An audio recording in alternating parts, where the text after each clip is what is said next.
Warahmatullahi wabarakatuh. Perkenalkan, nama saya Rahmat. Di sini saya akan menganalisis tentang outlook perekonomian di Indonesia. Outlook perekonomian Indonesia akan berkembang, akan maju, diperkirakan tumbuh 4,5%. Sementara pertumbuhan untuk pasar negara dan kelompok ekonomi berkembang diperkirakan 6,6%. Jangan asumsi pandemik memudar pada paruh kedua tahun 2020 dan bahwa tindakan kebijakan yang diambil di seluruh dunia efektif dan mencegah kebangkrutan perusahaan yang meluas, PHK dan tekanan finansial yang meluas pada sistemnya. Namun, IMF mengingatkan masih ada risiko yang dapat memicu pertumbuhan tertekan berkepanjangan dan kondisinya sangat bergantung pada beberapa lama pandemi berlangsung, pengaruhnya terhadap aktivitas serta tekanan di pasar keuangan dan komoditas. Kata organisasi yang bermarkas di Washington ini, jika ramalan IIF terbukti akurat, output di pasar negara maju dan berkembang akan lebih rendah dari tren pra-virus sampai tahun 2021.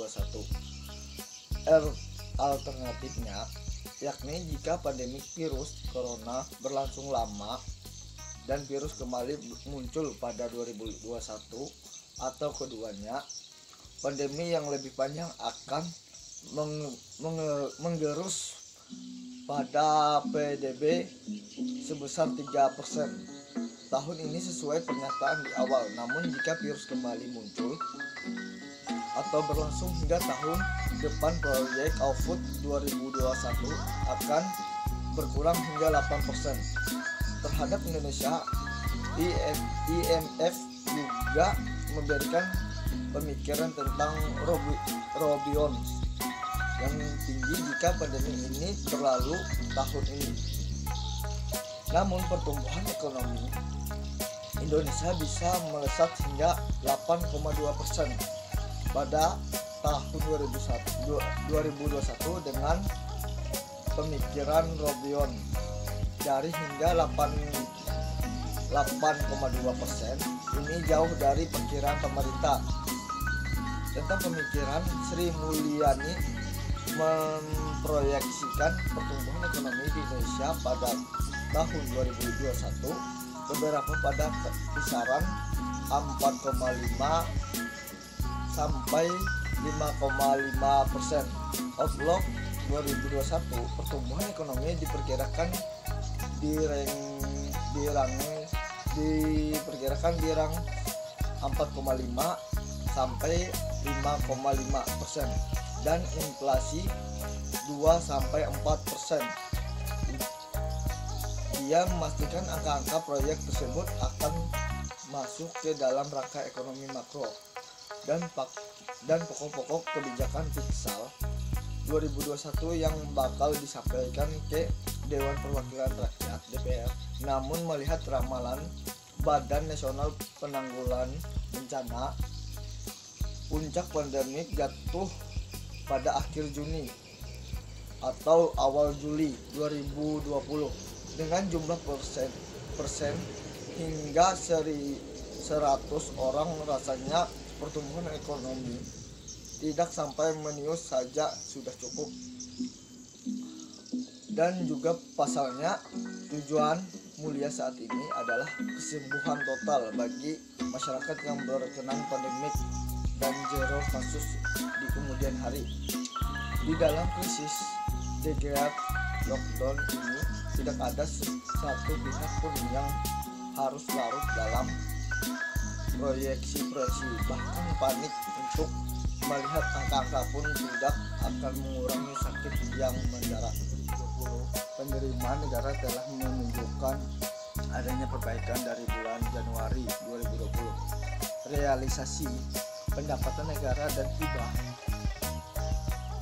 per akhir Februari 2020 telah mencapai 216,61 triliun atau 9,70% dari target pada APBN 2020. Realisasi tersebut didukung oleh penerima perpajakan yang tercatat tumbuh positif, yaitu mengalami pertumbuhan besar 0,3%.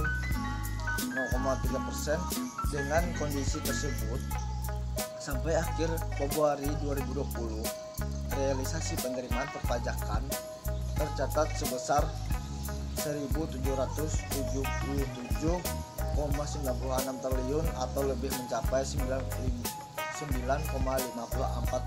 dari target yang ditetapkan dalam APBN.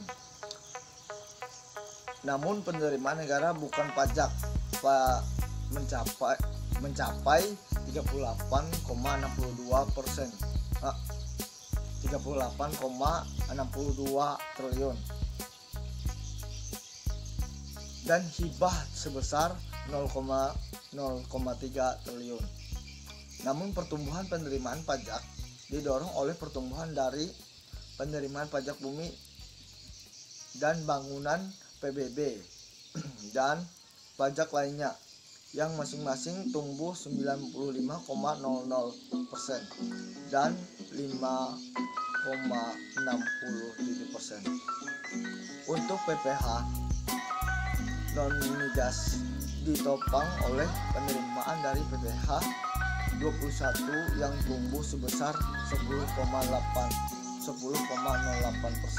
PPh 25 atau 29 badan dan PPh final. Sampai realisasi penerimaan kepabeanan dan cukai mencapai 11,22% dari target pada APBN 2020 dan mampu tumbuh 51,52%.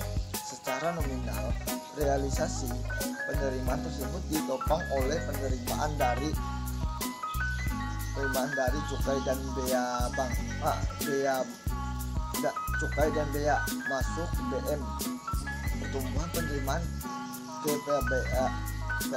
kepabeanan dan cukai utamanya masih berasal dari pertumbuhan penerimaan cukai yang tercatat sebesar 89,20%. Namun realisasi PNBM sampai dengan akhir Februari 2020 mencapai 38,62 triliun atau 10,52%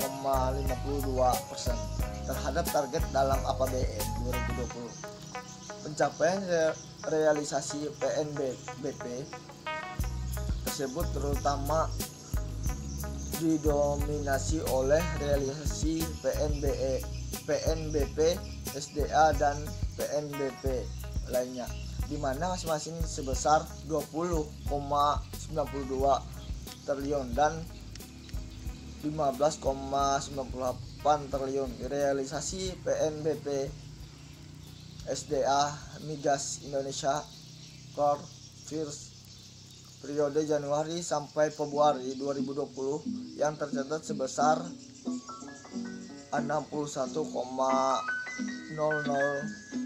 atau barel atau lebih tinggi USD 2,07 atau barel dibandingkan periode yang sama tahun sebelumnya sebesar USD 58,93 barel. Peningkatan belanja produktif pemerintah untuk menjaga pertumbuhan ekonomi ini positif. Realisasi belanja negara sampai dengan akhir Februari 2020 sebesar 279,41 triliun. Secara nominal meningkat sebesar 2,79% dari periode yang sama dibandingkan tahun sebelumnya. Realisasi belanja negara tersebut meliputi realisasi belanja pemerintah pusat sebesar 161,73 triliun atau 9,61% dari pagu APBN, dan realisasi transfer ke daerah dan dana desa sebesar 117,68 triliun atau 13,73% dari pagu. Secara nominal, realisasi belanja pemerintah pusat sampai dengan Februari 2020 tumbuh sebesar 11,0%